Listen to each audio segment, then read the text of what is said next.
Salam əziz şagirdlər, bugün mən sabit cəryan qanunları mövzusunun düsturlarından istifadə edərək qrafikləri çəkəcəm. Gəlin başlayalım birinci düsturumuzdan. I bərabərdir, EG bölünsün R plus R. Tam dövrə hissəsi üçün ohm qanunu düsturu. Deməli, biz də burada I-nin R-dən asılılıq qrafikini çəkəcəm. I-nin R-dən, xarici müqavimətdən asılılıq qrafikini. Gəlin baxalım uşaqlar. Deməli, I-miz R-dən tərs asıldı. Bəli, tərs asıldı. Amma artıq R-imiz 0 olanda, 0-a bərabər olanda bizim cəryan şiddətimiz müəyyən ədədi qiymətə malik olur. Bu cəryan şiddəti nə adlanırdı? Qısa qapanma cəryan şiddəti. Ona görə də tərs asılı olacaq, amma müəyyən bir dəyərdən. O dəyərin də ədədi qiymət nədir? Qısa qapanma cəryan şiddətinin ədədi qiyməti. Sonra uşaqlar, bu düstura əsasən gəlin digər qrafiki çəkəyin. Deməli, cəryan şiddətinin I-nin epsilondan EG-dən asılı qrafikini çəkək.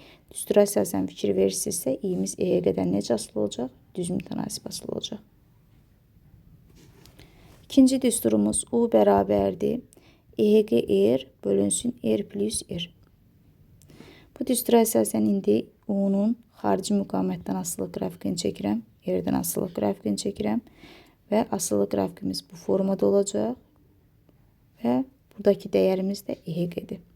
Yəni, EG-dən böyük ola bilməz. Üçüncü qrafikimiz uşaqlar. U bərabərdir, EG çıxaq, I vuraq, R düsturuna əsasən. Mən artıq U ilə I arasında əlaqə quracam, qrafik quracam. Onda artıq bizim qrafikimiz U-nun I-dən asılı qrafiki necə olacaq?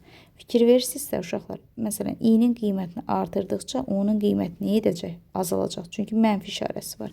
Çıxaq işarəsi var burada.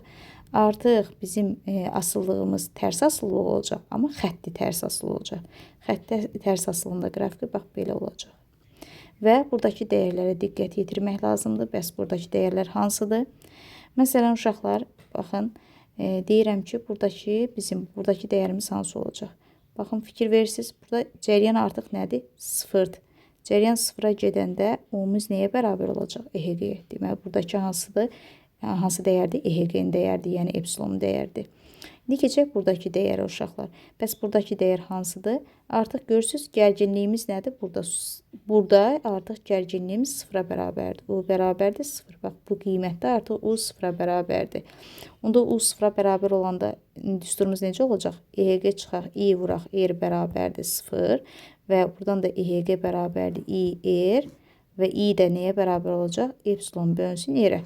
Bu hansı cəryan şiddətimizdir bizim? Qısa qapanma cəryan şiddəti. Deməli, bu da oldu bizim qısa qapanma cəryan şiddətinin ədədi qiyməti. Yəni, mütləq buradakı dəyərlərə, bax, buradakı ədədi qiymətlərə fikir verin ki, əzbərləyin ki, qrafikdə artıq sizə belə bir məsələ verəndə U-nun I-dən asılılığı belə bir məsələ verir. Məsəl üçün, buranı 4 veribdir, buranı da məsəl üçün 8 veribdir. Siz artıq bilməlisiniz ki, 4 hansı kəmiyyətin ədədi qiymətidir? Epsilonun 8 hansı kəmiyyətin ədədi qiymətidir? I qısa qapanma cəryan şiddətinin. Sonra uşaqlar, indi faydalı şəmsalının deməli, digər kəmiyyətlərdən asılı qrafikini çəkəyin. Məsələn, eta bərabərdir, U bölünsün, epsilon düsturuna əsasən etanın U-dan asılı qrafikini çəkəyin. Etanın U-dan asılı qrafiki isə belə olacaq uşaqlar. Deməli, etamız, bu da U-muz.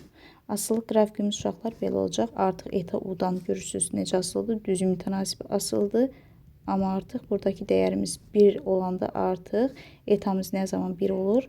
Deməli, U ilə EG bir-birinə bərabər olanda. Etamız nə zaman 1 alır? U ilə EG bir-birinə bərabər olduqda. Yəni, buradakı dəyərimiz EG olacaq. Yəni, 1-ə uyğun dəyərimiz EG olacaq. Keçək indi ikinci qrafikimizə. Xarici müqavimətdən asılı qrafikini çəkəyin uşaqlar. Eta bərabərdir, R bölünsün, R plus R düsturuna əsasən etanın deməli, xarici müqavimətdən asılı qrafikini çəkirəm. Və fikir verirsinizsə artıq necə asılı olacaq? Bax, bu formada asılı olacaq. Və buradakı dəyərimiz 1-dir. Sonra keçən etanın uşaqlar, deməli, bir düsturu da var idi. Cəryan şiddətinin asılılığı I çıxaq, I vuraq, 1 çıxaq, I vuraq R bölünsün epsilon. Belə bir düsturumuz var idi. Bu düstura əsasən də eta ilə cəryan şiddəti arasında əlaqə quracağım. Onda olacaq etanın i-dən asılı qrafiki.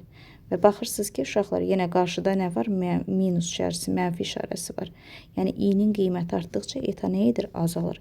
Onda artıq asılı qrafikimiz yenə xətti tərs asılı olacaq. Amma dəyərlərə fikir vermək lazımdır, uşaqlar. Buradakı dəyərimiz olacaq i qısa qapanma cəryan şiddəti. Buradakı dəyərimiz də olacaq 1.